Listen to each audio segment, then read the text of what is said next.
All right. Hello, everybody, and thank you for joining. Um, my name, oh, yeah.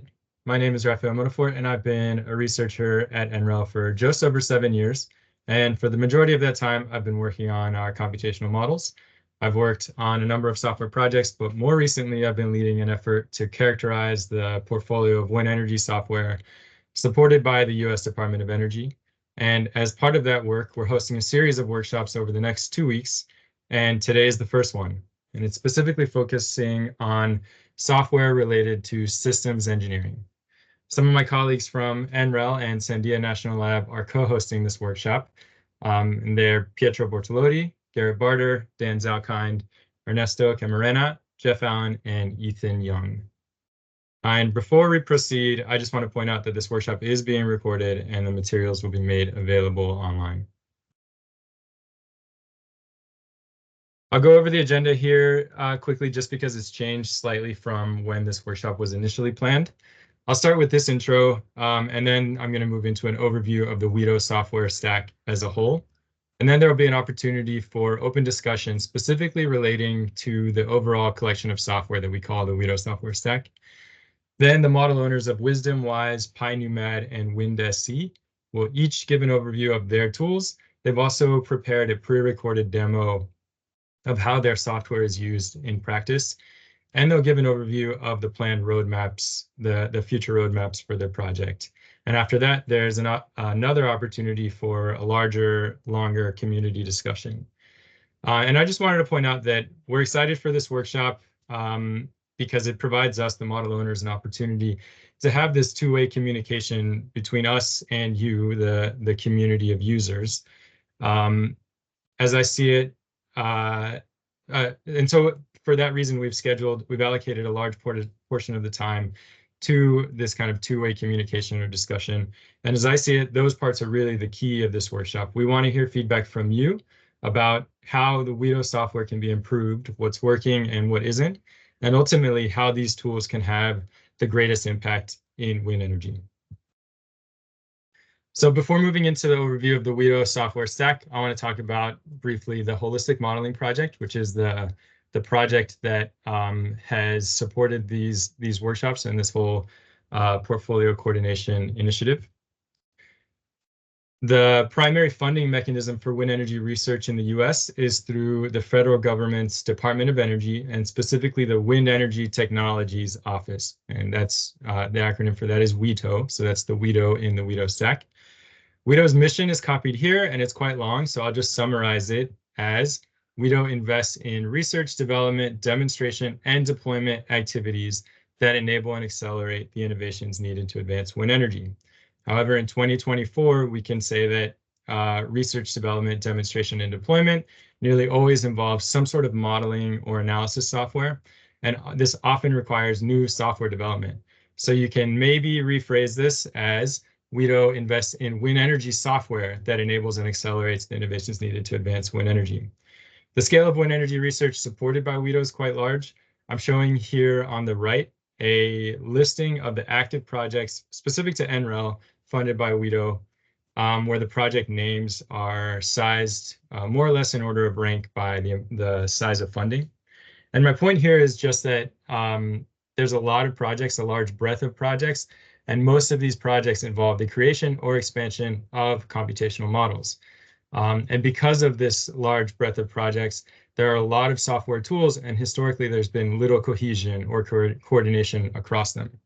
And also this, many of the presenters today are from NREL, but this is a multi-lab, many labs contribute to the WETO stack, including all of the ones listed here. The portfolio coordination task of the Holistic Modeling Project is working on addressing this problem of little coordination or cohesion across the software tools. We're in the process of shifting to this new paradigm where our computational models fit better together and the collection of software moves forward in sync. It's a 3-year project. We just finished the first year, and it was primarily around gathering the data around our projects and engaging with model owners. And the current year involves using those methods developed last year and engaging with a community of model users, and that's what this workshop is. And the final year, next year, will involve additional portfolio streamlining and putting a coordinated roadmap in place. So I hope that sets a little bit of context, and now I'll describe the WETO software stack as a whole. You may have seen this image. It's on the WETO Stack website. This is a map of the active software projects grouped by what they do. For this series of workshops, we've deviated slightly from this grouping. Instead, we've planned the workshops by the technical areas in which the software are used. And this is mostly so that we can have communities of users that have a shared interest in these groups of software. In order to stay in line with the workshops, I'll describe the tools in this grouping today, not in the other grouping. And they're actually mostly similar, but they are subtly different. So I just wanted to point out this difference in case you're following along with the other image. Okay, so I'll start with the systems engineering groups of tools, and I won't talk through these too much because we're going to get to them in much more detail.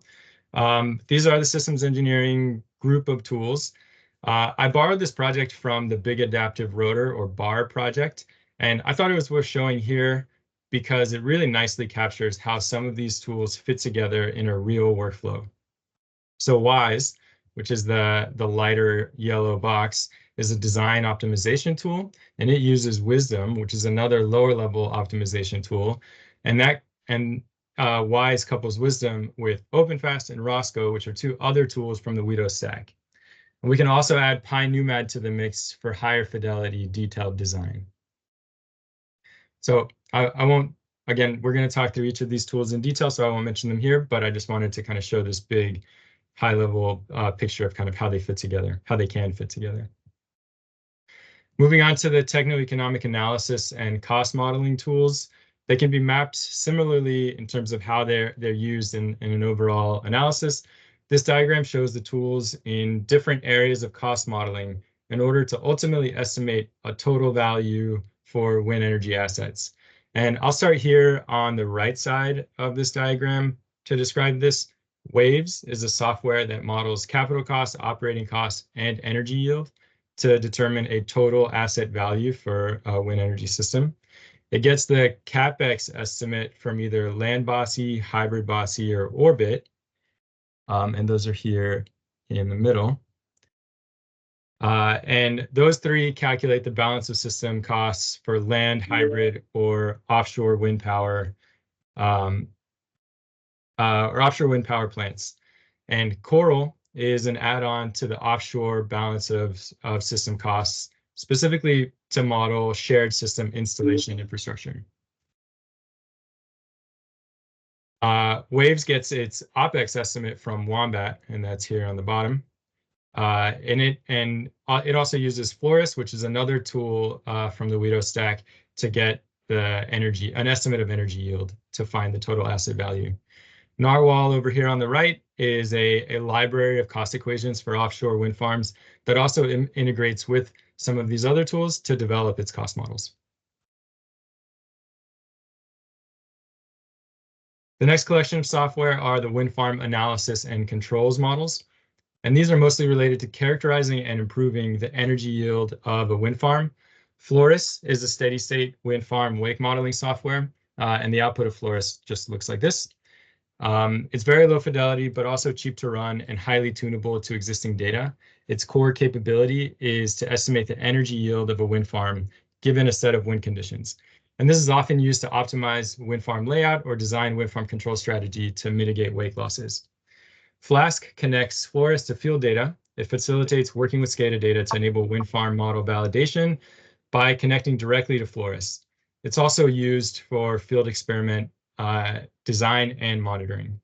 OpenOA here on the bottom is an operational assessment software that provides common data structures and methods for analyzing wind plant operational data to determine wind plant performance.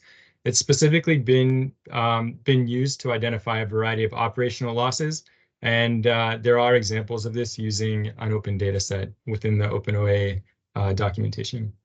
Hercules isn't integrated kind of into this flow yet, but it's a real-time simulator for wind-based hybrid power plants.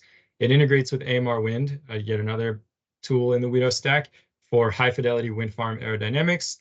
And by integrating with that, it can simulate the power plant combining wind and solar power production and energy storage. And its specific scope is to study the wind plant controls as they relate to these other forms of power generation.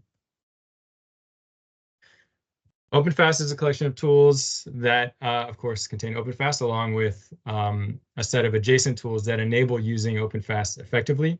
OpenFast itself is a multi-physics, multi-fidelity whole turbine simulator.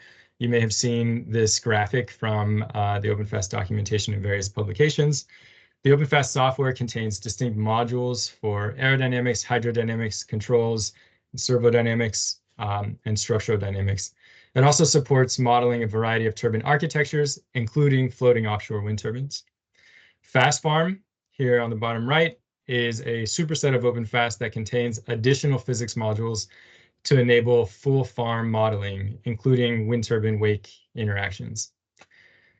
OpenFast includes a basic wind turbine controller, but the Rosco package, just diagrammed here at the top, is the reference open source controller, and it's a full-featured baseline controller and includes a generic tuning process for new wind turbine models. And finally, wrapping around all of this is a Python package called the OpenFast Toolbox that has a large number of utility functions for working with OpenFast and FastFarm and kind of the whole OpenFast ecosystem. It's basically pre and post processing tools that have been useful to researchers at NREL and other people that we've worked with, and we've just been combining them into this software repository to share with the community. The last grouping of tools are the high fidelity models. And these tools are all CFD codes, at least the aerodynamics tools are all CFD codes addressing specific components of the wind energy simulation cascade of scales. So at the largest scale, the energy research and forecasting, or ERF model, is an atmospheric model and couples the mesoscale to the microscale. It's capable of simulating regional scale weather, and the target domain size is between 10 to 1,000 kilometers. And that's a graphic here, and a little more information is here on the left. ERF couples to AMR wind, which is a model for the atmospheric boundary layer, and its target domain size is less than 10 kilometers. AMR wind can use the regional weather model from ERF as a boundary condition or forcing function for its own simulation. And then AMR wind can couple to NALU wind, which is here on the right, to do a fully blade resolved simulation. And the target domain size here is less than 1 kilometer. AMR wind and NALU wind together are referred to as ExaWind, owing to their development within the Exascale Computing project. All of these software are GPU compatible and support workstation and HPC use. And it's not listed here, but I'll point out there's a relatively new project called Open Turbine, which is a structural model specifically designed for integration within ExaWind. It's in active development for the next couple of years, and more information will be given at the HFM workshop coming up. But on that point, I just wanted to point out that we had an HFM workshop scheduled, but due to scheduling conflicts, we had to postpone it, but we're planning for that later in the summer. Okay, now with that overview, I'd like to move into this first open discussion section, specifically related to the perspective of the WETO software stack as a whole. So for that, I've listed a few discussion topics here, just to kind of seed some thought. So these are some of the questions that we're interested in hearing your feedback on. And generally, we're just interested to hear what you think about the WETO software stack as a whole, how you've interacted with it, and any areas for improvement. And keep in mind that we'll talk about the systems engineering tools in much more detail next, and there's an open discussion for that. So if you have anything to share or any questions, please raise your hand and we'll call you to ask your question.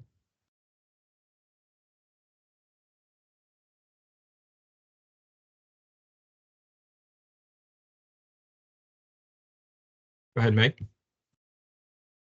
Hey there, good morning. I guess my kind of first, it's not a question so much, but just something that might be missing and useful is if there's kind of a example workflow of how to integrate all these tools and kind of recommended ways to take a model from, one of the upstage streams through OpenFast and WISE and then into the kind of farm modeling and just maybe the optimal way to set everything up and follow it through, when to use Roscoe and kind of how to, if you're trying to maybe specify inputs and so forth. Yeah, thanks for the feedback. So it sounds like more guidance on how to kind of use these all together.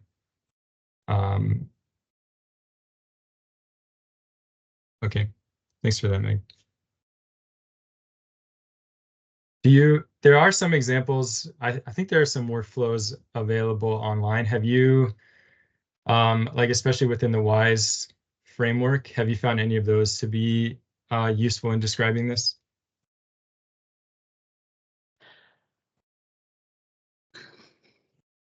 It's possible I haven't come across those, which maybe is another piece. There's a lot of information out there, but it can be hard to kind of find everything. The WISE examples are great, but they're definitely, at least from my recollection, it's been a little while since I've tried working through them. They're more kind of within WISE and less of kind of like Roscoe has examples, OpenFast has examples, and WISE has examples if you go to each of those repositories, and they aren't necessarily all kind of cohesive together, in my perspective anyways.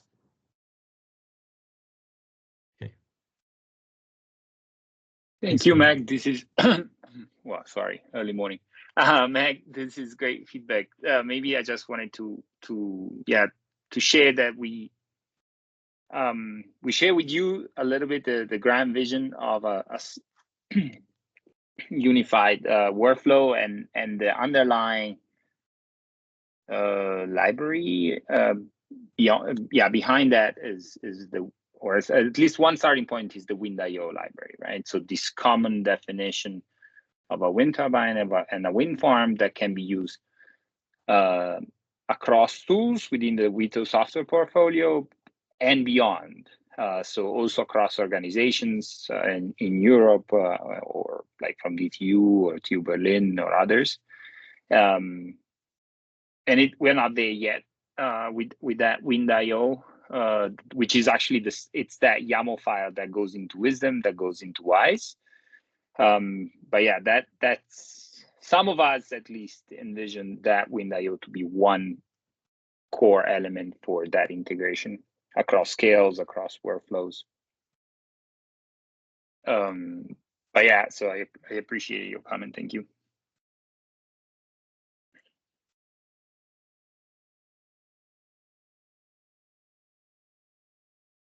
Ralph, I know you've prepared some polls. Are these coming later? Yeah, they're for the next discussion section. Okay.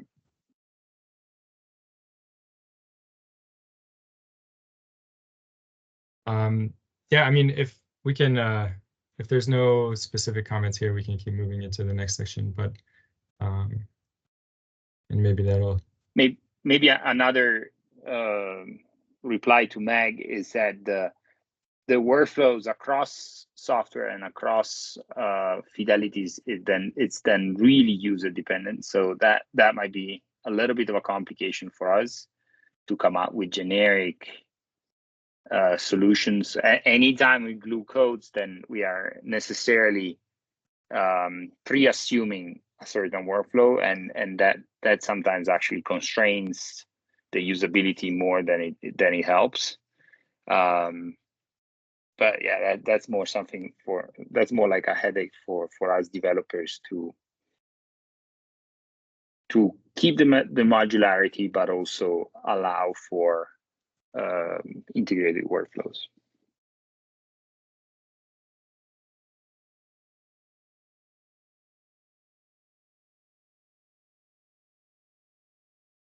Go ahead, Nikhil. Hi.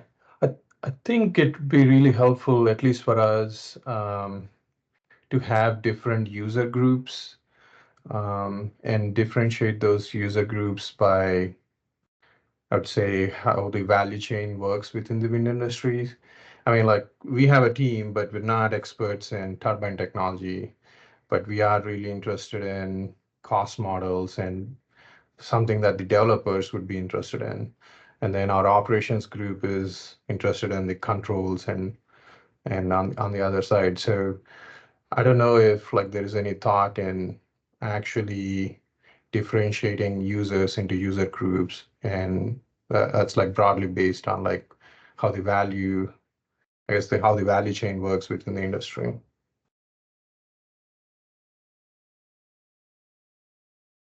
Yeah, for what it's worth, this I think, or at least I'm hoping, is the start of that. We're kind of hoping that these series of workshops can turn into something more long-term.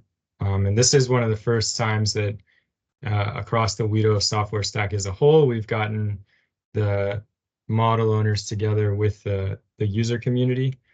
But as I understand what you're saying, you're maybe suggesting a more targeted user groups. Is that right?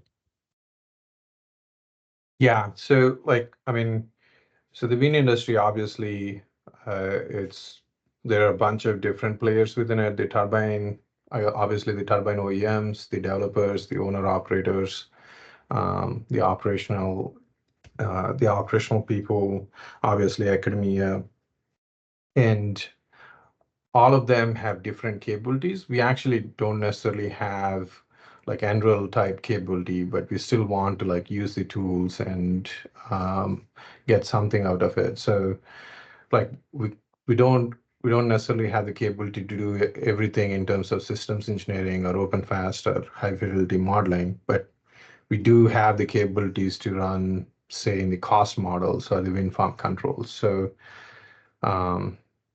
somehow like differentiating the user group and like maybe a hand-holding exercise in terms of getting them from where they are to like a better using experience, that will be really helpful. Okay, thanks for that feedback. We have in the past, especially at NOWEA, the North American Wind Energy Academy conference, had a series of workshops where it was a little bit closer to what you're suggesting. Are conference workshops sufficient in your opinion, or should it be maybe something else? Or are conference workshops accessible to you and your colleagues? Yeah, some of them are. I mean, this is like a great initiative you guys are doing. This is helpful, but just calling it, if you're a developer, think about this problem and you could solve it this way with the tools we have.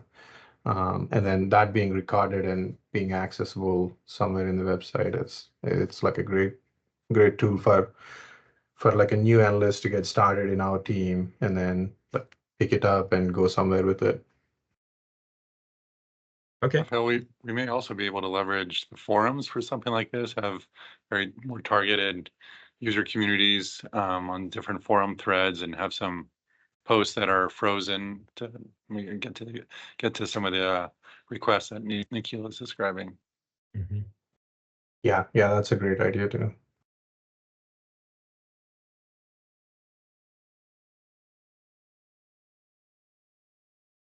Hi, Fabian, go ahead.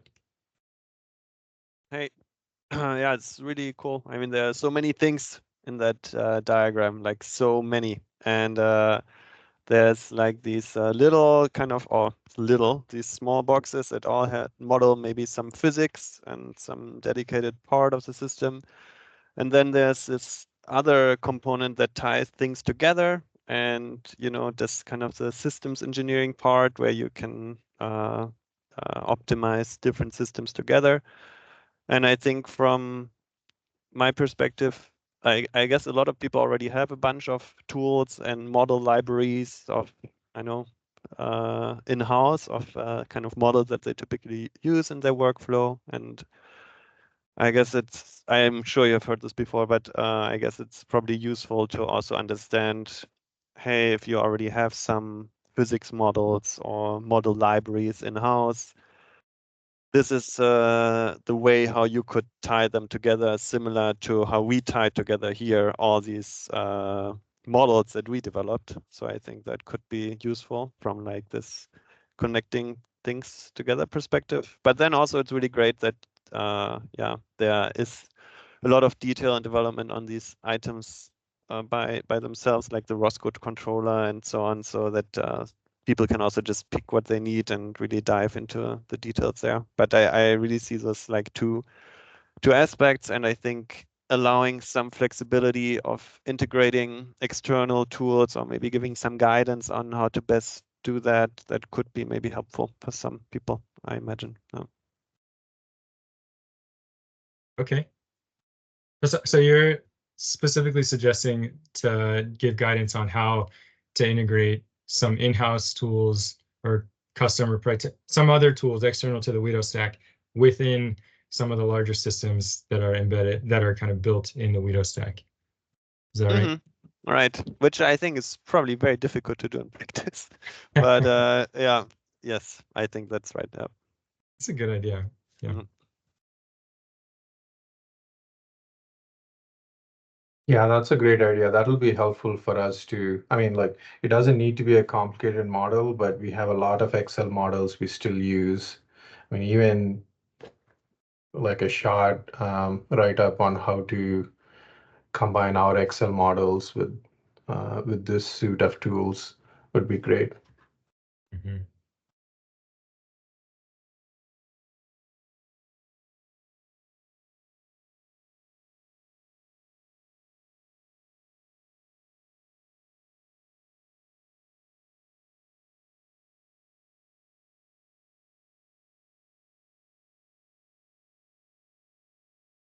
Right. Well, thanks for the great feedback. I think all these points were really helpful. We're coming up on time for this, so now at this point, we'll move on into the presentations on the systems engineering tools specifically.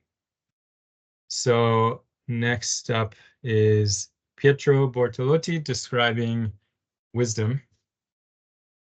Thank you, Raf.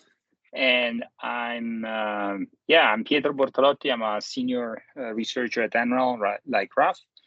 And I've been here 6 years, and all these years I've been working on multiple codes, but especially on WISDEM, the turbine conceptual design tool that has been under development at NREL for a number of years. Catherine Dykes was the initiator, together with Professor Ning, and really the mission of WISDEM is to bring innovations into the wind turbine design system. Every time there is an innovation, there is a trade-off. There is never a free lunch, and so either costs go up, but efficiency also goes up, or you are investing, you're pushing on cost savings, but then you lose on some aerodynamic performance or structural performance. So WISDEM really helps address those system level cost benefit trade-offs. And we are focused on the turbine, but we can also try to take a wind farm perspective on that. WISDEM was born with a very modular nature, where you see here the diagram. We have a resource assessment block, a rotor block, a gearbox. Let me take the laser. The rotor, the gearbox, the generator, controls, tower, substructure, foundation, and then the cost modeling with balance station, operation and maintenance, where this is maybe a little lacking, and grid integration. It's a Python-based code, and it leverages the OpenMDAO library released by NASA, and it's a design and optimization tool, right? So we have, thanks to OpenMDAO, we have optimization solvers, a library of optimization solvers that we can leverage. We use WISDEM for quite a few internal projects, again, evaluating different innovations, but we also have been using it with industry partners to assess and evaluate their innovation. WISDEM is also used quite a bit in academia by students and researchers, since it's fully open source, and it has it leverages the Apache 2.0 license. Some example impact, the IEA wind reference turbines, which are tremendously popular, have been designed at least in some of their elements, thanks to WISDEM, the recent 22 megawatt reference turbine. We had a webinar last week, had their drivetrain, its drivetrain tower monopile floater designed with WISDEM. And again, we've also used it within BAR to assess logistic innovations for blade transport, or there is a paper out together with GE on generator technologies. Yeah, again, it's used to assess innovations, and WISDEM really exercised our ability to keep a modular nature and then but also integrate it together. This was thanks to the guidance from Garrett Barter here on the call, who has been a great software developer. We've been able to keep that, so the user today can run single modules, but can also model the turbine as a whole system. And the different modules here are, again, the rotor SE models the rotor with an aerodynamic model and a structural model, the drivetrain for the generator, either direct drive or geared, tower SE, floating SE, and then the turbine cost models. Turbine cost models, which are often used independently, and many of you are probably familiar with those.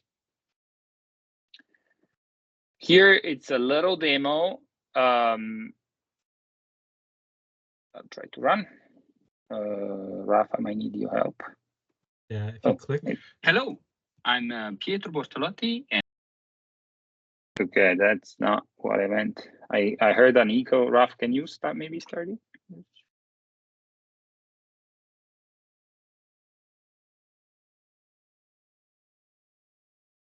co-developer of WISDEM, the wind turbine conceptual design tool released at the National Renewable Energy Lab.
Okay, thank you, and my apologies for the little glitch where I could hear my voice at least twice overlapped. We are happy to share this little recording. Oh, Rafa, you have control. I'll be taking back. So as I was saying, we can share that little 3-minute recording with you if it helps. And on top of that, the recording should be of this workshop, of this slides will be made available. Let's go. This is the last slide about WISDEM, and let's. I just wanted to mention our vision in terms of roadmap, in terms of next steps, and we've grouped them in terms of 5 areas. There is an area about usability. WISDEM is a very big framework, and so it's not always easy to run. So our goal is to make WISDEM a more professionally written, documented testing and maintained software that is accessible both by the wind industry and by researchers. And so over the years, we've been making progress on that front, but there is certainly more that can be done. And as some of you were writing in the chat, the modularity and the integration have been conflicting goals at times. And so in some aspects, we should go, we should improve things on that front. In terms of fidelity, WISDEM has always been a conceptual design tool, very low fidelity, but at times this low fidelity has, I mean, the goal has always been to have optimizations run in a reasonable amount of time, and so we had to have cheap cost function evaluations. At times, this goal of being computationally cheap has biting us back, and we have been missing some physics-based phenomena, and so we'd like to. We have a few things to that we'd like to improve. One thing that was presented by DTU, one approach that was presented by DTU at Torque 2 weeks ago was a nice and very promising empirical extrapolation from steady state loads to unsteady and fatigue loads. As some of you know, the way WISDEM estimates loads is a little questionable. And then we have some of the lower fidelity models. It would be nice to let them go and replace them. One is pre-comp with something like AMBA, maybe more with a focus on WISE, and Ben Zalkind will talk about it in a second.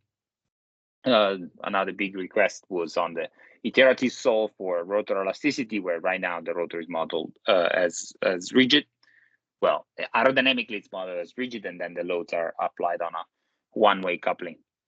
The drivetrain has always been a weak point historically of WISDEM, where we've made a lot of improvement on the generator side, but not on the gearbox or on the bed plate or on those components, or like also the pitch system of the turbine is not designed appropriately. On the cost models, Pietro, sorry to interrupt you. We just gotta finish up here and not too much time, so we don't steal time from the other models. Yeah. So on the cost, thank you. The cost models, they are always outdated, and so there is a continuous work there.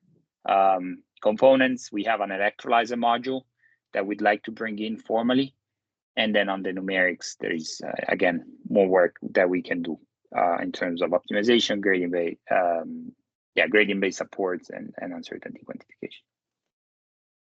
Dan, thank you, Garrett, for the reminder.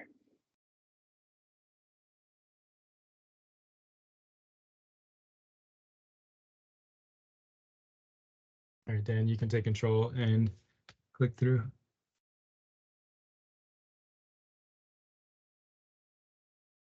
All right. Are you guys seeing the right view?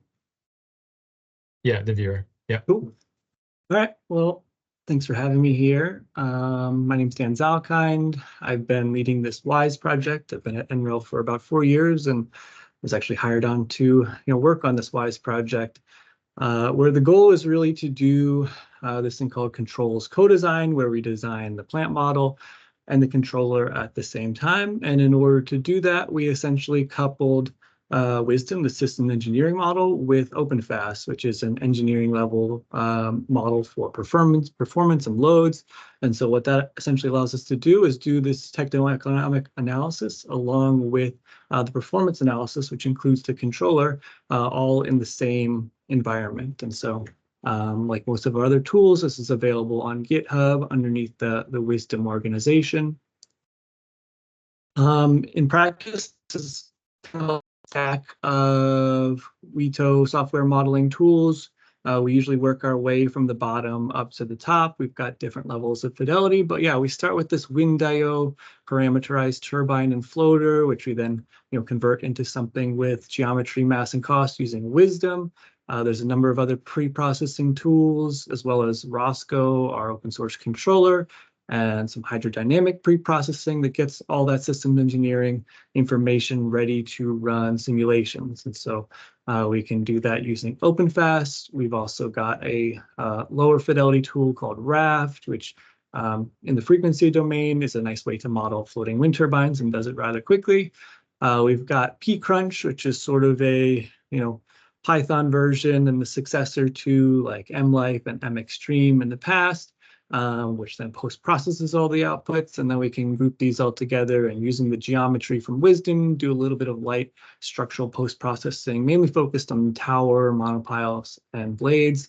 And so we can group all these together, make different components of them and glue them together using OpenMDAO and do optimizations by setting kind of constraints or design variables at each of those interfaces of the tool. I sort of just listed out the sort of things that we can do in WISE. It's really a goal of ours to be able to use each module separately, and that should be able to work because we kind of condensed all each of these tools now. So there is like kind of a distinct copy of WISDEM, a distinct copy of Raft and OpenFast within WISE. One thing we mainly use this for is to generate OpenFast models programmatically from this WISDEM or WindIO geometry. So WISE is really how we convert from WindIO to OpenFast. We can also tune and optimize a Rosco controller. We can do optimizations or parameter studies of any of the design variables that are in WISE. We recently used this to design our 22 megawatt floating system and controller. And I think Gitcher did a lot of work also in the rotor and the tower there using WISDEM and WISE. A lot of folks just use WISE for running OpenFast cases across the DLCs that we have available. We're working on expanding those. And yeah, another thing that folks like to use WISE for is creating these kind of open stand-in models of aeroelastic turbines and platforms given limited information. So stand-ins for OEM turbines are stuff that folks are really interested in. And so the idea is we kind of have a pretty flexible tool that we can adapt to a wide variety of solutions with a reasonable effort, we think. The way that the data flows through WISE, we kind of start with our geometry input. Pietro showed you a nice example of that. It looks exactly the same in WISE. Our modeling options, which I won't show you, just have an extra few things for OpenFast or Rosco, some of the extra modeling inputs that are needed for that. And then our analysis options determines how we flow through this chart. So we can go just once through, we can do parameter sweeps by changing design variables, or we can optimize things like platform hull and mass, different things in the turbine, different system engineering or aggregate outputs. So my demo will not look like a VS Code thing, but essentially we run it the same way. WISE kind of inherits WISDEM and builds upon it with a few things. So here I'm going to show the demonstration of a platform optimization in WISE. So essentially what we do is we run a lot of OpenFast simulations. Here we're doing some severe C-state cases, which really drive the design. So we get our time series outputs, and we're really trying to look at, where is our platform pitch exceeding 6 degrees? Where is our generator speed exceeding, 20% above rated? And so these are some of our dynamic constraints on the turbine, as well as our maximum nacelle acceleration, which occurs during a parked case. So we can simulate all of these and then look at these aggregate statistics across all of our design load cases. And so here, I just showed 3 of those simulations, but in reality, we do about 84 in this run, and then we're really looking for, these same cases are highlighted here with these red circles. So the goal here is to keep these constraints below these values, but then try to minimize our structural mass. And so what we're doing here is optimizing the draft of this IEA 22 megawatt platform, the column spacing of this platform, as well as the diameter. And then we have all those constraints that I talked about on the previous slide, and the goal here is to minimize our structural mass. And so those plots that Pietro was showing there on the right, that's what that looks like in the raw form. And I've essentially sort of taken that information and plotted it here into a nice animated GIF for everybody to look at. We can do the same thing with controller optimization. There's not a nice floating platform to look at, but here, essentially what we're doing is we're changing some of the raw scope parameters. So we're changing our bandwidth and our floating feedback. These are these values up here on the upper right, and that's going to change our time series over here on the far left. And so we see that by changing our controller parameters, we're changing our time series a bit, and that's changing our aggregate statistics. And so the goal here is to get our maximum generator speed below that dashed line, and then minimize our tower damage equivalent loads. So that's the one thing that I use WISE a lot for, is if we have a new turbine model and we want to just fine tune this controller real quick, we can come up with a new set of parameters that really satisfies all our constraints and we think is pretty performant in terms of these loads. So that was a little quick, but just to try and wrap up and show you where we're heading. We just started phase 2 of development. Our focus is really on usability and also demonstrating the tool. But some other things that I think WISE can be useful for is really just like an entry point to a lot of the WETO software tools. It kind of groups them all together. So it's a common environment where, WISDEM and OpenFast and Rosco, they can all be used in the same place. So, we really want to make this easier for folks to use. So, we're curious how you learned how to use these tools, how that can be made easier. And then, we have kind of a large breadth of things that WISE encapsulates, but there's also a lot of information within each of those. So trying to explain that is difficult, and trying to understand it is also difficult. So, I'm kind of curious to hear how people want to learn these things. Do they want hands-on help? Do they want YouTube videos or just documentation of what we do at a detailed level? And then the other direction that we head with WISE is we really have a flexible tool.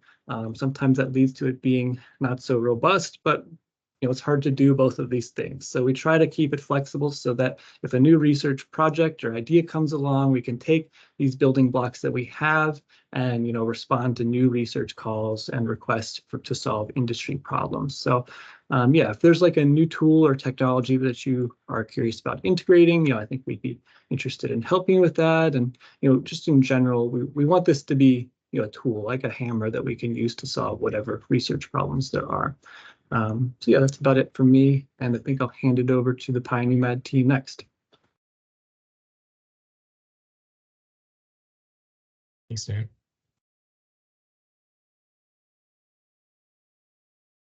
Ernesto, are you able to take control of the presentation?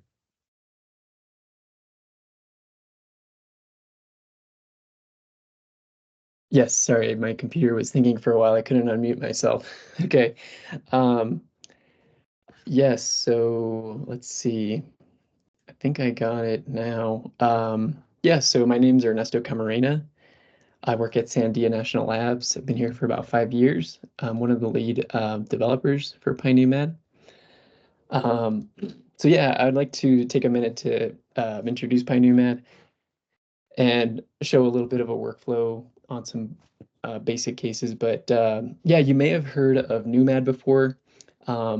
Well, pyNuMAD is a Python version of NuMAD.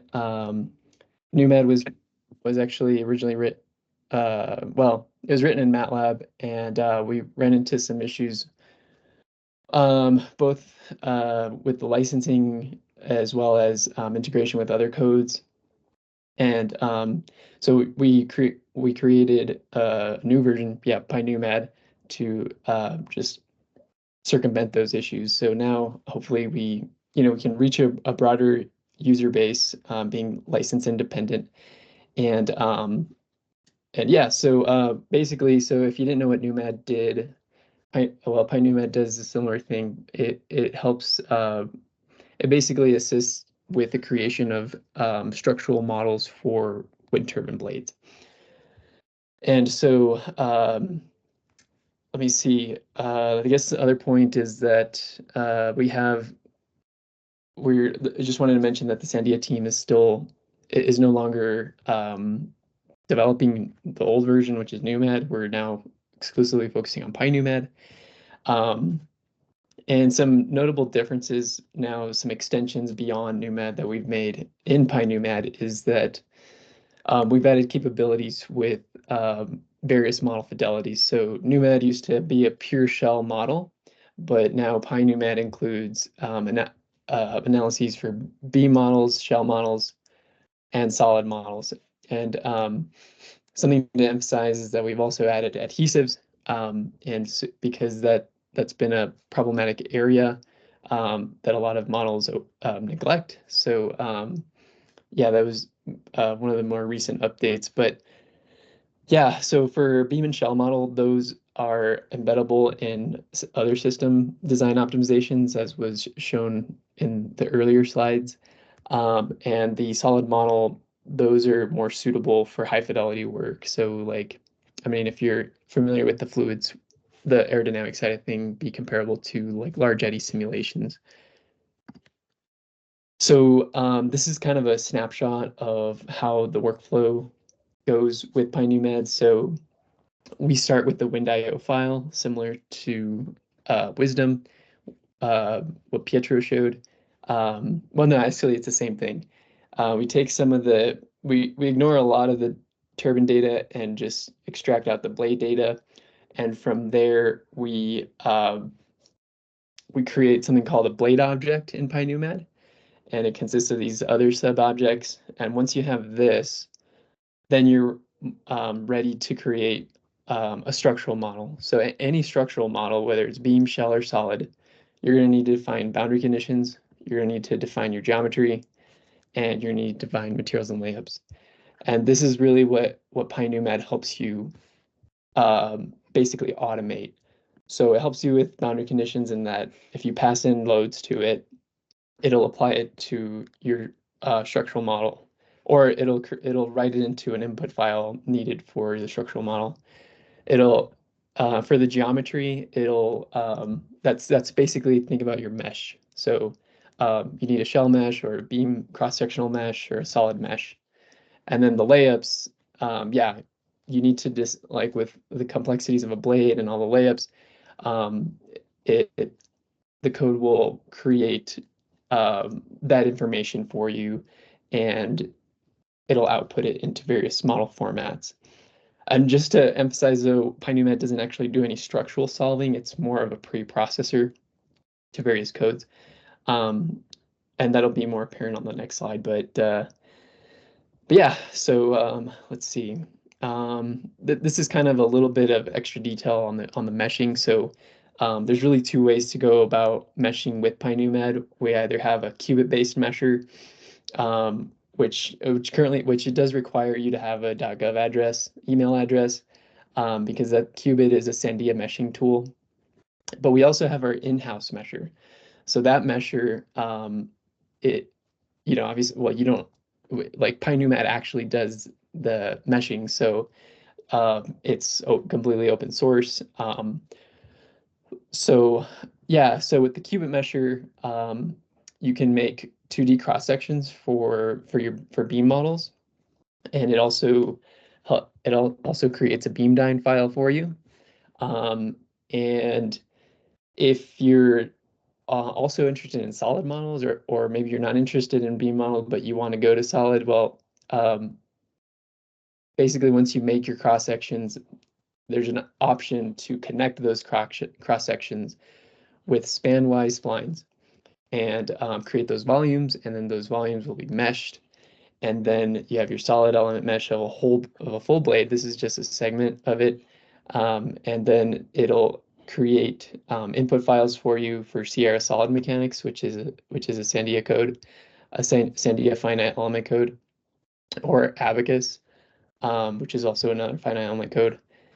But that's more of a commercial code. But yeah, and then for our in-house mesher, the options are to have a shell mesh. So the meshing proceeds a little bit differently. So the in-house mesher actually meshes the outer mold line or the wetted area of the blade first with shell elements. And if you're done, if that's all you want, then it'll create your ANSYS input file or your Abacus input file. And then, but if you're actually interested in solid elements, then from the shell mesh, it'll basically perform an extrusion inwards towards the interior of the blade. And then you have your solid element mesh, and you can make an Abacus input file for that. So yeah, I think it's time for is this the video, Raf? Yeah, this is the video, and if you play it, you may have to mute on your side because it has music, but yeah, just try it out. And Okay. also, we're coming up after the video will be up on your time, so I'll post your future work slide to the chat, and we can move on to WindSE. Yeah, that works. By the way, I was planning to speak over the video. I don't know, maybe I'll just play it or something. But let me see. But right now I only see like a black screen. Wait, let's see. Oh, here we go. Yeah, so just let me know if I need to like stop talking or mute. I should have probably taken the music out, but yeah, so just like WISDEM, we work with a Python script. Here I am coding in, again, VS Code like Pietro, and just showing some basic commands. So here we're initiating the blade object. We're issuing a command to read a YAML file. And so here we're going into a beam model. So there's a few other things in the script that I'm not mentioning, but this is the main function. It's called qubit make cross sections. And you basically give it all these inputs, press go in your VS Code, and pyNuMAD will start working together with qubit. So pyNuMAD will call qubit and issue a bunch of qubit commands. So now we're transitioning to displaying some of the meshed cross sections in qubit. This is actually the qubit GUI, the graphical user interface, and we're just gonna import the file that was created and basically just have a look around just to kind of show the meshes all together.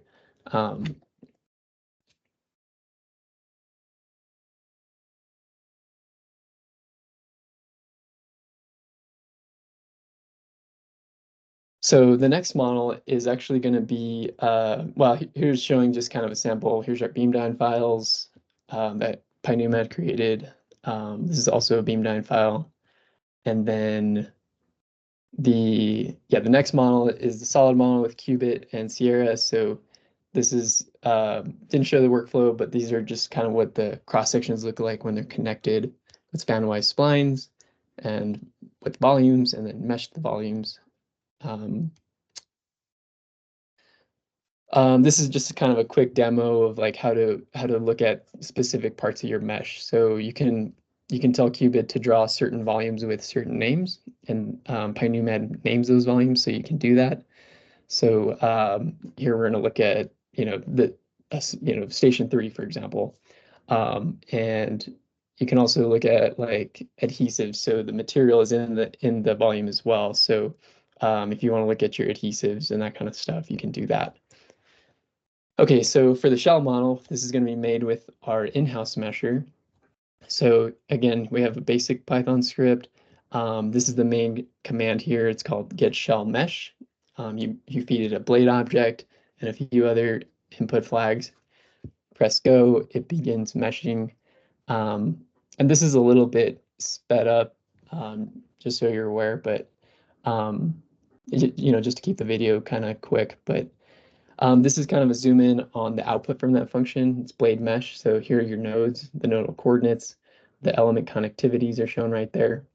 And the next step would be, you can actually, this is optional here, you can write the mesh data to a YAML file. So if you wanted to import this to some finite element software that we currently don't support, you can do that. Or if you're interested in the Abacus model, you can do right shell model here. And so this is kind of a sample of the generated Abacus input file. Last step really is just to kind of demo reading it into Abacus. So this is Abacus commercial code. We're reading in our input file and just having a look around at our shell model.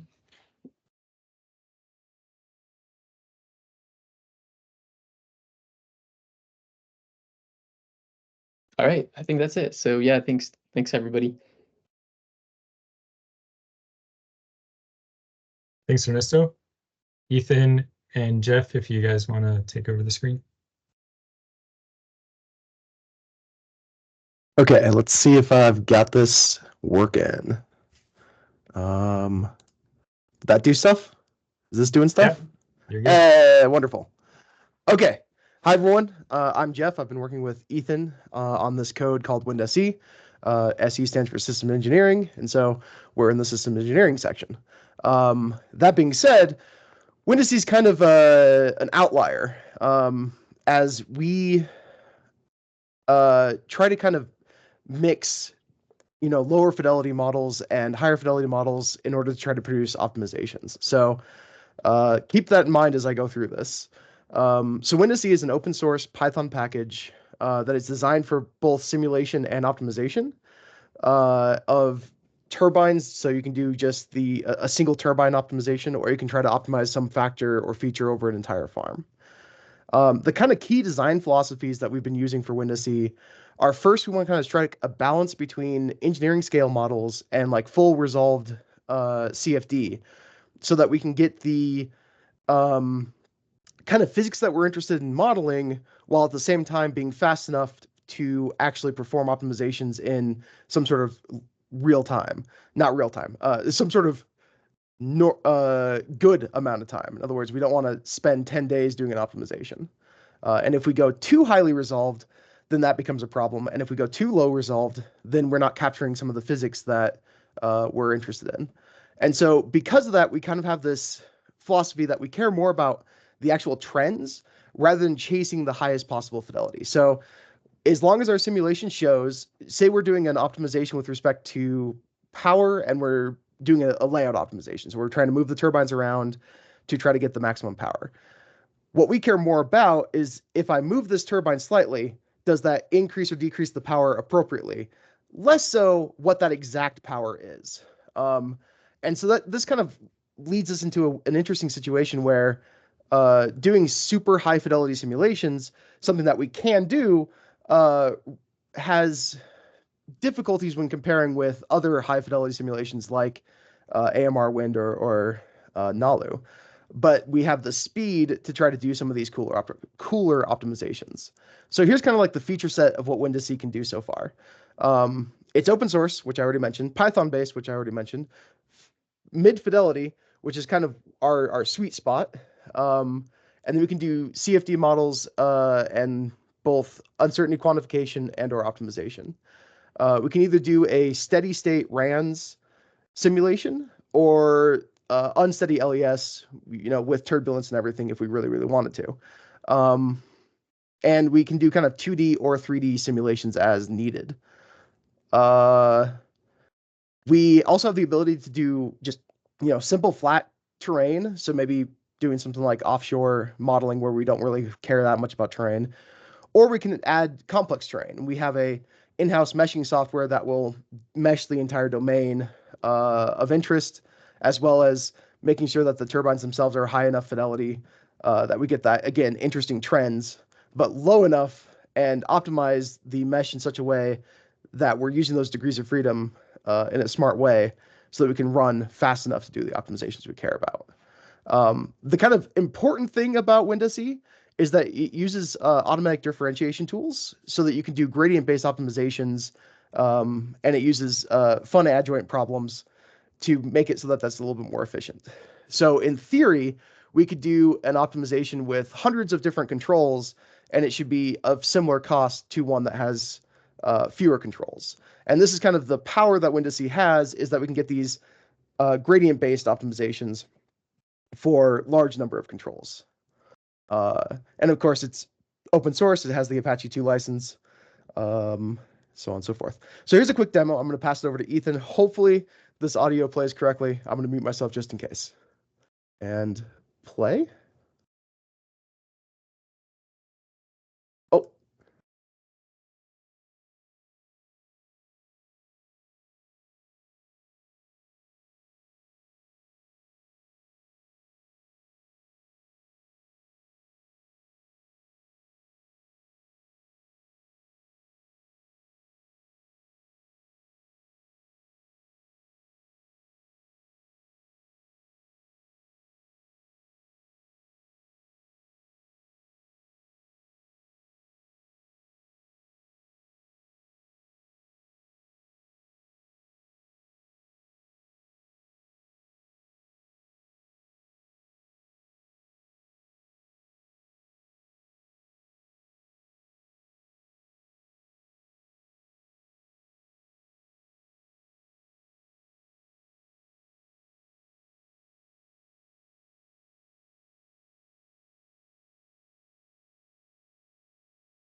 Yeah, thanks, Ethan from the past.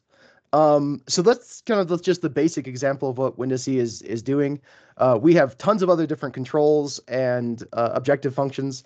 Again, the kind of whole point of WindSE is as we get more and more interesting scientific questions, we want to add the minimal set of physics so that we can answer said questions and then try to perform those optimizations. And the whole reason is, as the kind of joke in the middle there was, it took 13 hours to do this optimization. And so any kind of simplification we can make to the physics that, again, still preserves trends, but doesn't necessarily, but also reduces solve time is always useful. And that's why a lot of our new feature sets are either working on meshing or other things. Oh, so we go next. Nope, not again. So this is kind of the development roadmap that we have. The first thing that we're really interested in working on is updating our meshing tools. Right now, all of the meshing is done in-house with one of Phoenix's old meshing softwares, which is kind of losing support. And so we want to replace it with a more advanced Gmesh based meshing tool. And while we're at it, we want to kind of do some fun optimizations with that, where you could essentially apply maybe a terrain data and turbine locations, and this meshing tool will find kind of like the optimal mesh for that setup. And the idea is, once we're working on it, that you could set either a solve time, how much time do you want to spend solving this, and it'll come up with the best mesh for that time. Not necessarily the best mesh, but the best mesh for the time constraint that you've given it. Or potentially you want to say, give me the highest fidelity mesh you can with 1,000,000 degrees of freedom, and it'll try to set it up that way. And that's one of the parts that we want to work on. And we're also trying to make it so that it's going to be a kind of an independent tool that supports WindSE, but can also be used for any sort of farm level or turbine level terrain. The next thing we want to work on is AEP estimations. As I said before, we're not trying to do the highest level of fidelity, but we also do want to make sure that we can get pretty accurate AEP estimations, because those are kind of important. And then there's plenty of other things that we want to do. Basically, the whole goal of WindSE is you come to us with a cool optimization you want to try to perform, and we will try to figure out the best way to model it and then optimize it without it taking years. But it might take 13 hours. And that's it for me. Thanks, Jeff. We can put the rest of these the development roadmap in the chat if you'd like to share it. It looks like we can't share photos, but if you want to paste the text there, that works. Sure. Great. Thanks for that. I'll take control again. All right. Thanks for sticking with us through these back-to-back presentations, but I hope it was interesting. And I understand that maybe that the audio or video may have been a little scratchy for some people. So all of this material will be made available online through the WETO Stack website, which was kind of the landing page for these workshops. So if you're interested to see these videos, you can just download them from there, and I'll post them there today or tomorrow. Okay, the next section we'll move to is we have prepared some poll questions for you to get a little bit of guided feedback on some specific topics. And then, so we'll take a couple of minutes for you all to answer that.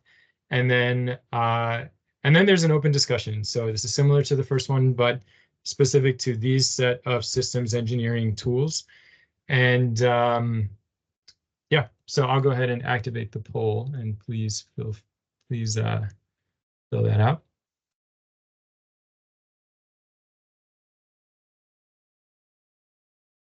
All right, you should be able to see it now.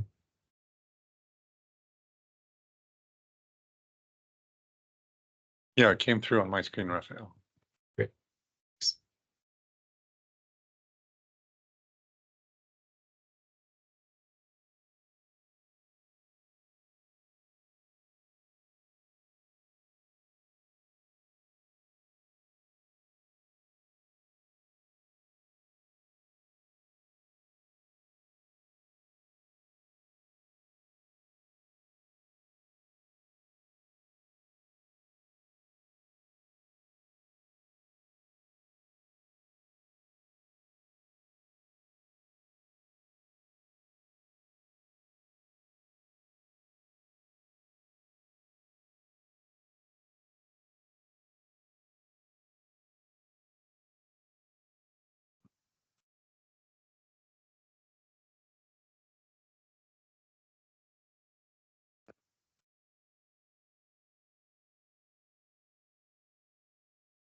I'll leave the poll questions will stay open, but I'd like to move into the open discussion time now. And just to kind of seed some of that discussion, I've listed some questions here. So the polls can work to seed some of this, but then I have these other ones as well, and they're kind of targeted to different types of users. So specifically to prospective or new users, we're curious about your thoughts or experience on the kind of model discovery or learning or onboarding process. Meg got at some of this in the first discussion, but I'm curious to know a little bit more about this from the attendees, and especially to the related to the systems engineering tools. And then for experienced users, we're curious about what your primary pain points are, where any bottlenecks in the user, like the workflows are, whether this is computational performance or the workflows are unclear or anything like that. What has worked or has not worked in helping to get these systems engineering tools into your workflows? How thoroughly do you understand the capabilities of these tools? And another one may be related more toward people who are developing or thinking about developing these tools, extending them. What has helped or hindered your open source contribution to the WETO software stack, and again, particular to the systems engineering tools?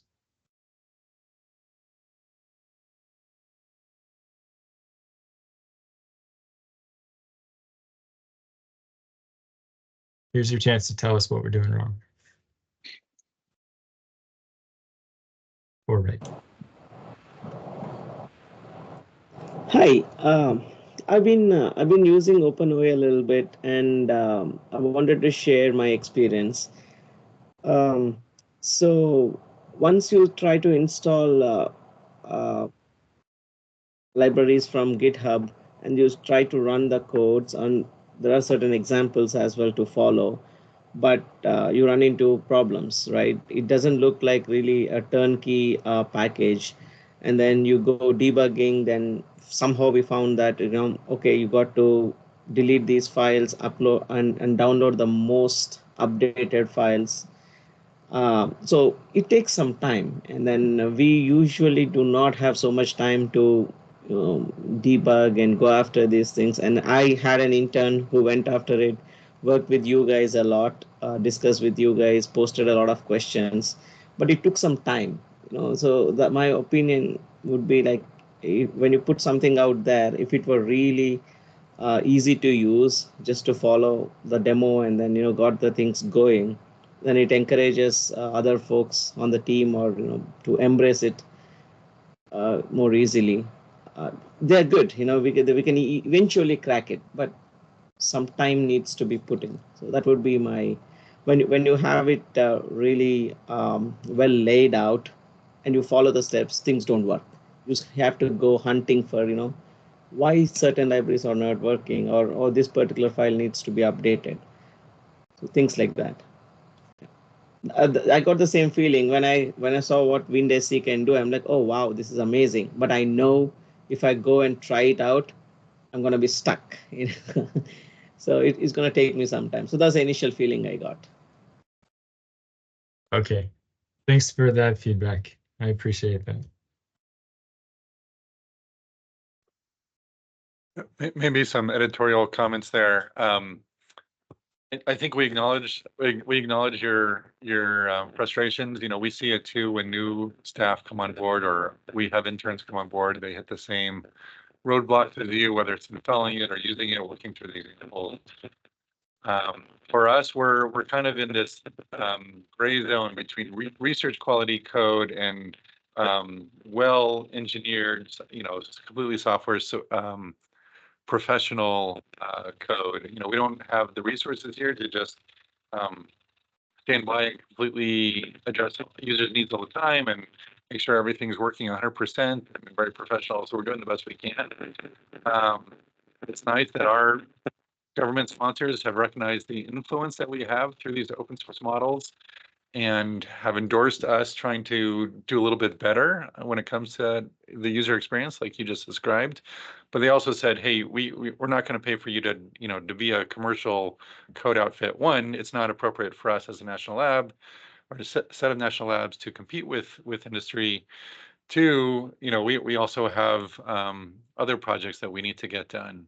So we're trying to do the best we can. I think just give us the feedback, tell us what's not working, we'll get to it. We'd rather have you tell us than maybe just struggle and bang your head against the wall too much. So we'll get there, and we're trying to do better. We really appreciate the feedback, though. I'll also add that through one aspect of this holistic modeling project and the portfolio coordination task is to try to establish some software quality best practices. And so in the previous year, we took a first pass at that. And this year we're working with the model owners to start getting these best practices integrated into our development processes. And this sort of robustness is exactly part of that. So establishing methods that automatically test whether the data works as it should and our examples work, and ensuring that the documentation is up to date and thorough. Yeah, that it's all in line. But yeah, like Garrett said, it's kind of a bigger, maybe a systemic situation. But yeah, we also acknowledge it, and we're hoping to alleviate it. Hey, Meg, go ahead.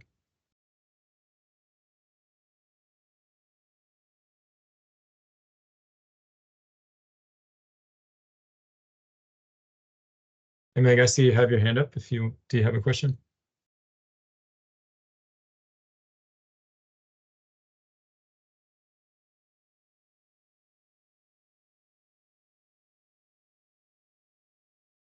Can you hear me now? Yes. Okay, sorry about that. Had some headset issues before too. Yeah, so I think just building on kind of maybe what I said earlier and building in Nikhil's question as well from before or feedback. And I guess this is in context of WISE because that's the one I'm most familiar with, but I would encourage all of the model owners to maybe keep this in mind. So for instance, I know WISE has a slew of examples, and I think sometimes, and this is evident as well in the kind of some of the issues and past issues from that tool, but sometimes it's unclear exactly what each example is supposed to be showing, what the expected result is, what changes have been made for that particular example, and why those changes were made, for instance. So I think even if there's a way to just make a README that has some of that, like, here's what we changed in this example, here's what it's trying to do, and here's what the expected output looks like. I think that would help a lot. And again, that's a WISE specific example, but I think any of these tools and softwares could benefit from that similar mindset. And hopefully it would only add an additional, 10 minutes of work to do that.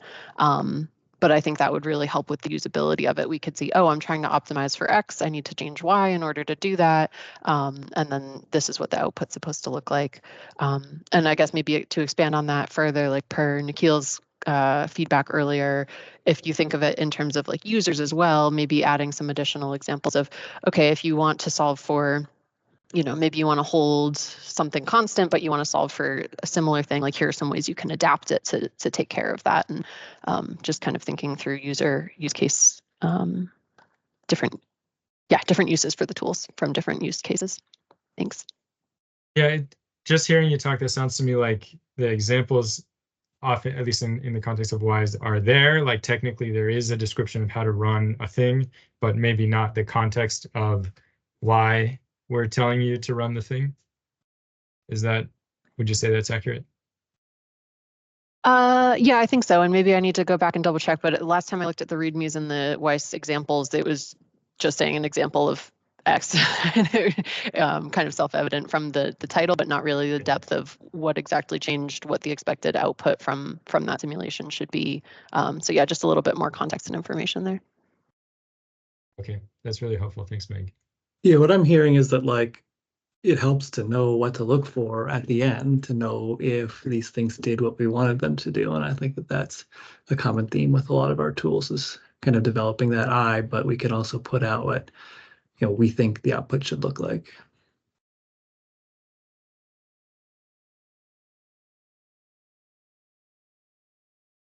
Julian, Daniel, I saw you had. Oh yeah, so, Julian, I saw you had your hand up, but it's gone now. So, but we'll move to Daniel Bettinger.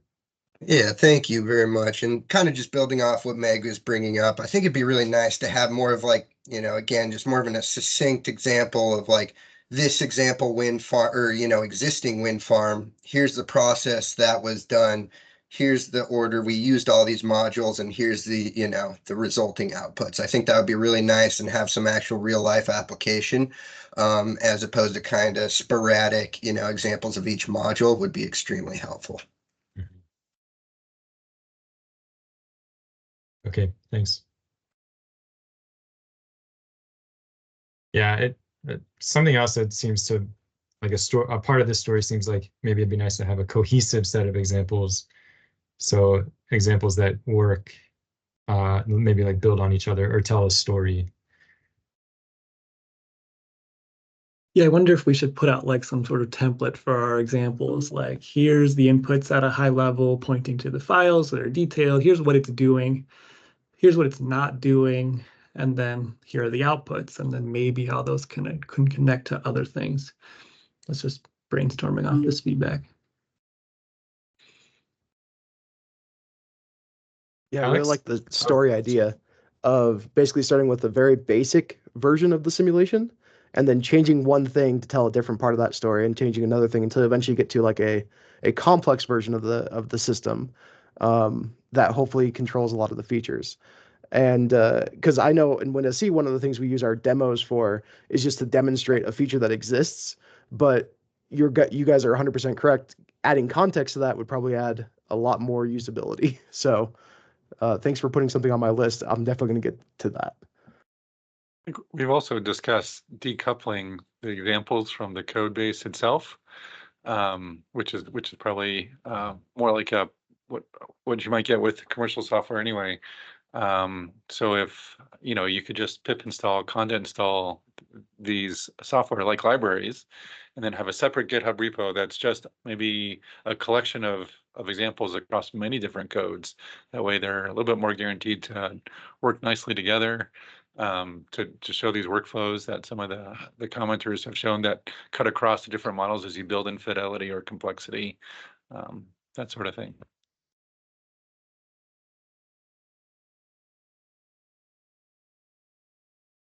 All right, next question. Alex, go ahead.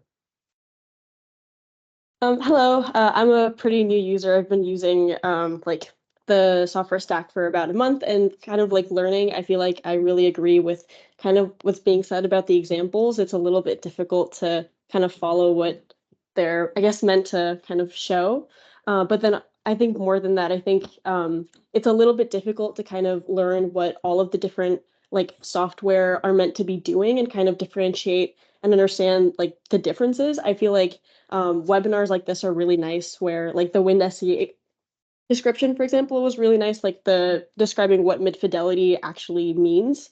And kind of like jumping off of that, I feel like there isn't really like one nice place to go for learning resources. I feel like kind of in my process of learning it, I've had to go through like the GitHub and then spend time going through the like read the docs and then also like go out and find forums. I feel like it might just be nice to have like one place where everything kind of is. And I also didn't know that there were webinars, which this has been like really great. And I'm going to go through and like look for them. But I feel like maybe linking them on like the GitHub or something might be nice. But I think you guys are doing a great job. Like genuinely, it's pretty understandable to use. Just kind of adding context, like you guys have been saying, would be really great.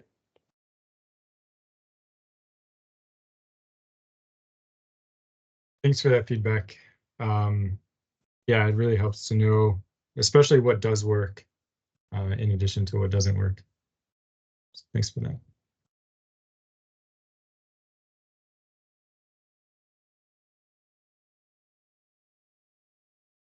Julia, go ahead.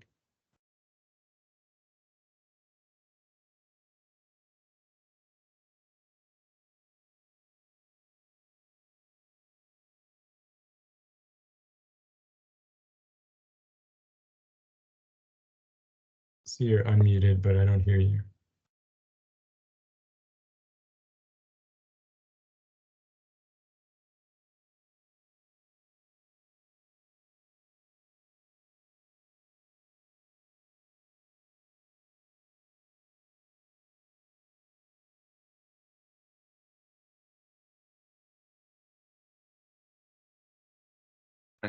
Julie, maybe we'll have to come back to you when you sort out your mic user, if you want to put in the chat.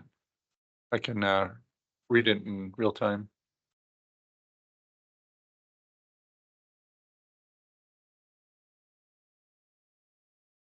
Catherine, thanks for the sunshine comments. Appreciate it.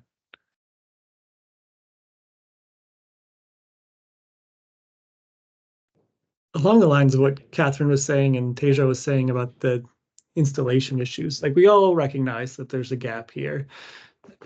I'm wondering, like, what is that like? Are there folks that are willing to, pay for support? Should we invest money in different build systems? Like, how do we get that going?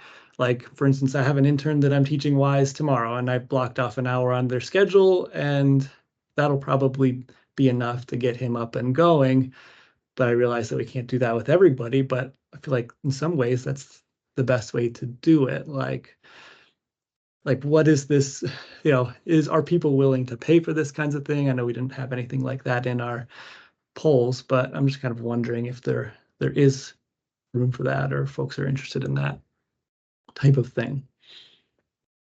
And to kind of build off of that question, I think one of the very difficult things as a model developer is that we've lived with the software for 3 or 4 years. And so it's really hard to remember what it was like when you first started using it. And so if anybody wants to make suggestions on exactly what should the onboarding look like, or how would a good onboarding be, I'd love to hear it. Yeah, that's a good point. When we wrap up, we'll suggest methods to interact and engage with us from the community. But this is worth pointing out that you only have that unique perspective of seeing something for the first time once, and that's a really special moment. And I think as engineers and researchers and scientists, we're all really eager to solve the problems, but it's really helpful for us to know where those problems are when you're first looking at it, because that's often the biggest barrier to entry. So it might feel like complaining, or I don't know, not helpful to tell us where things are lacking. But I, as a model developer, actually find that extremely helpful to know what the challenges are at the very beginning of starting to use something, so that then I can try to solve those problems. So feel free to engage is what I'm trying to say. I think Julian's finally ready. Yeah. Yeah, can you hear me now? Yep. Yeah, you're good, Julian. Yes. Ha!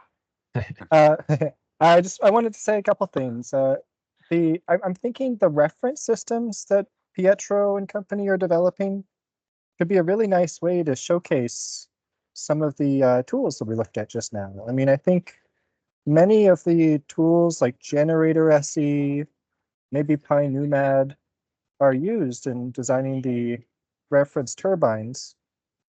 And then other of them are useful for analyzing the reference wind farms. So how about we open source our design process and show everyone what we're doing exactly?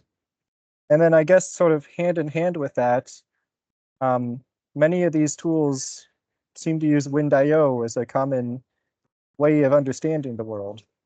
And I'm wondering, do all your different developers sort of plan to engage with the WindIO team as the ontology matures and changes versions, or are you sort of thinking you'll stick to the version it is now? I'm just curious what your thoughts are for future versions of WindIO.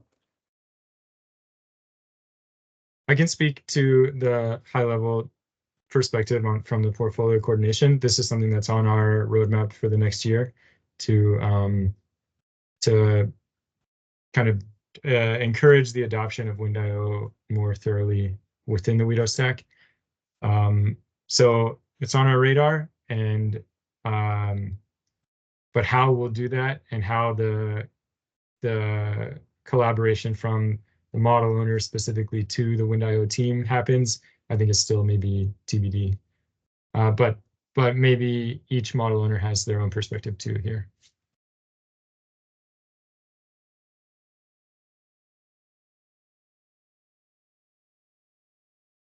On the WindIO question. I think, you know, there's enough of the people here that in the development teams that are also part of the WindIO effort that I think will always be married to it. I don't think there's any risk of diverging from WindIO.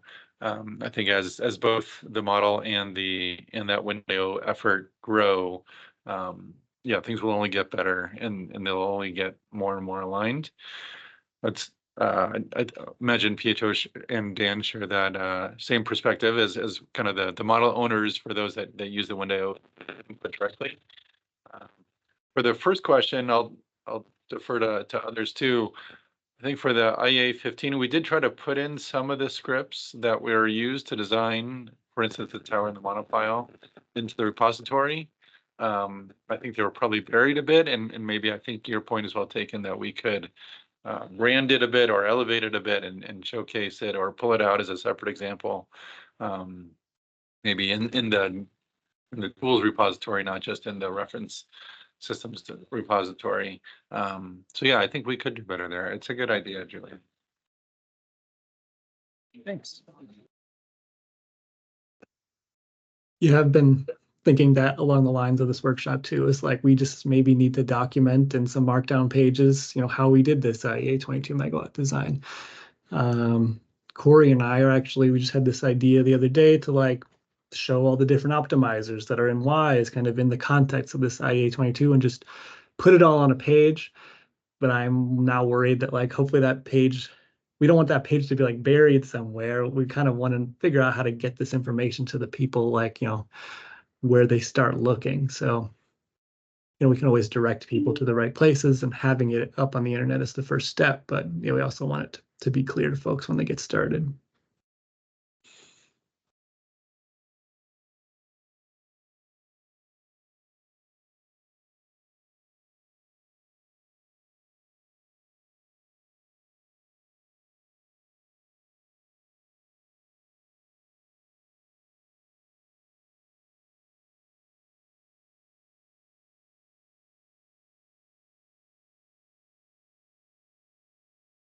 I'll say there were a lot of good comments in the chat during the code-specific presentations, and we've tried to address them one by one. Apologies if maybe something got lost as the chat was streaming through. Also, if you feel like the answer wasn't quite what you were asking or didn't address what you were hoping to, please elevate it here. Happy to discuss it live.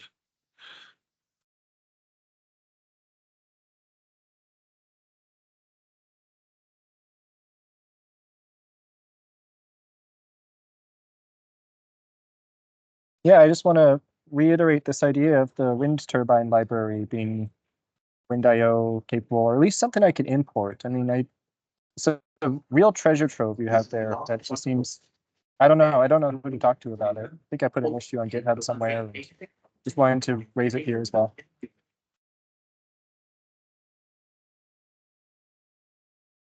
Thank you, Julian. Yeah, that it is a good suggestion. We could do better on the output there for sure.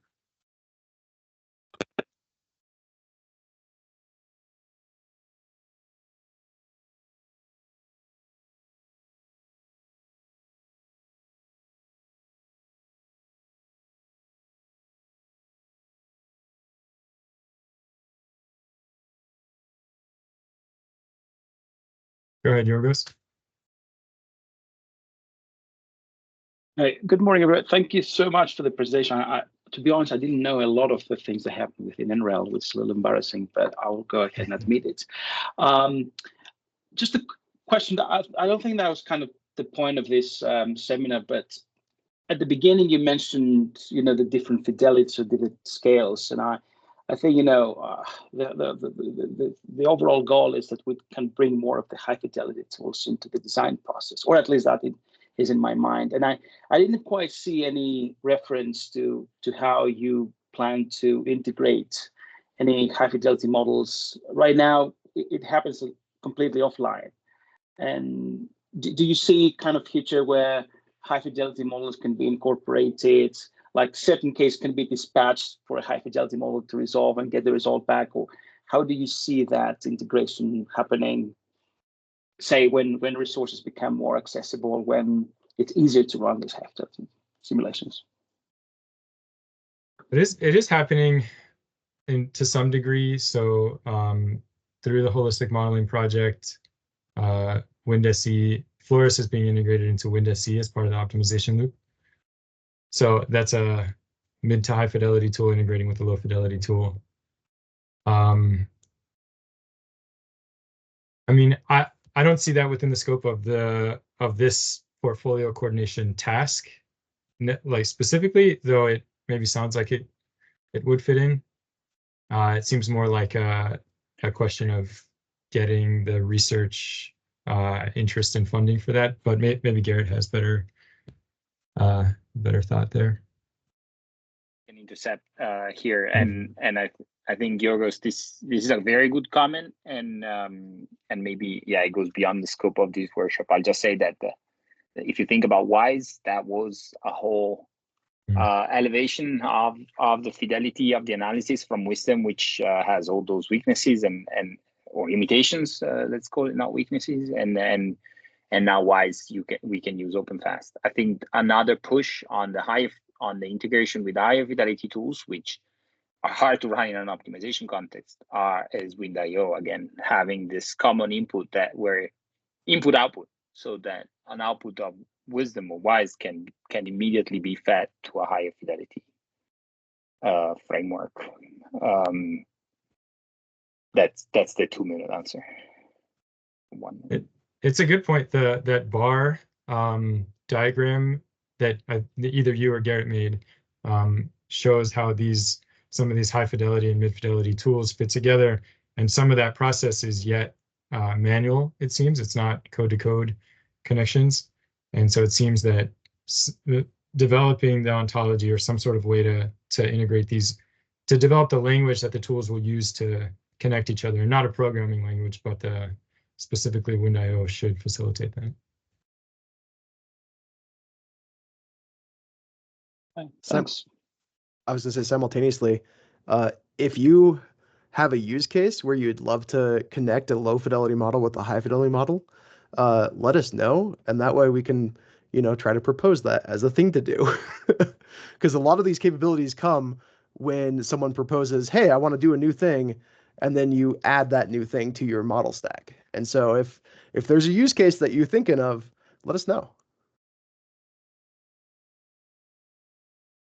I just want to say that one thing we've run into in the past of, passing information from lower to high fidelities is that the high fidelity models often require more information than the lower ones.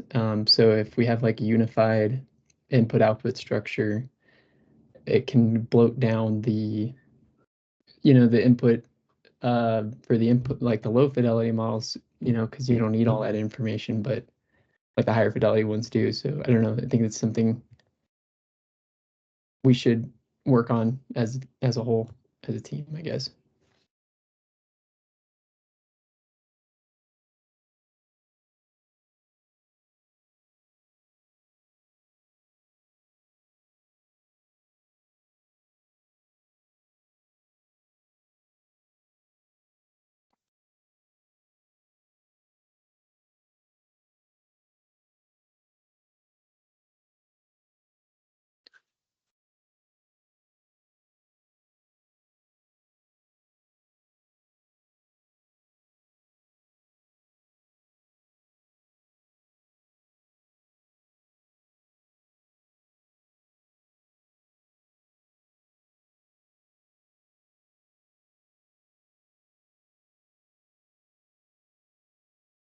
I see some folks dropping off, have to get on with their day. So yeah, Raphael, maybe we could wrap it here unless someone else has something they want to put forth. Another question?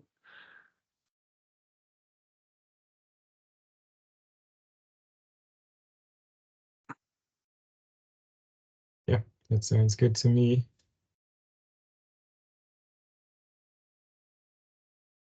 At this point, oh yeah, go ahead, Garrett. I was going to say, do you want me to do this or you want to do this one? I can wrap it up. All right, yeah, thanks everybody for your time. We, like I said at the beginning, we really appreciate the opportunity to talk directly to you. This has been really helpful. we hear a lot of these things kind of through the grapevine, but it's, I think, helpful and especially motivating to hear your firsthand experience and suggestions. So yeah, this feedback is great. And I think I also said that at the start, we're hoping to make this some sort of kind of part of our development process, is to sort of hold some community-based workshops or generally opportunities to interact with you all. And we've gotten some feedback from this or here on how to do that best. So thanks again. I just, like I said before, want to encourage you that if you have a particular problem, please engage with us through the GitHub issues or discussion pages for any of the models. I've linked the URLs for the repositories down here on the bottom. And again, these slides will be available on the WETO Stack website. And if you have any further thoughts that you want to share in private, feel free to send it to me directly to my email address here. And also any feedback on how we could have done better on these workshops, please send feedback to me. I've got one final poll that is just kind of a very quick rating on the workshop. So you should see that now. And yeah, please give us this feedback. And also, I just want to advertise quickly for the upcoming workshops. We've got one this Wednesday on the techno-economic analysis models, next Tuesday on the wind farm controls and analysis models, and then next Thursday on the open fast ecosystem. With that, thanks again, and see you all soon.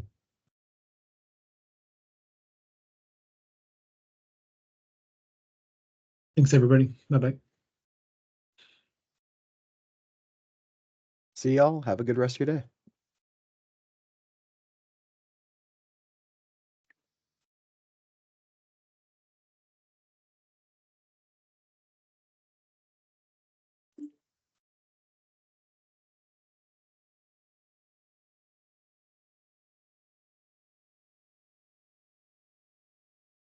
I'm just finishing up a poll here, so Yeah, you guys. Thank you. I'm leaving it open for that reason. Yeah, thanks.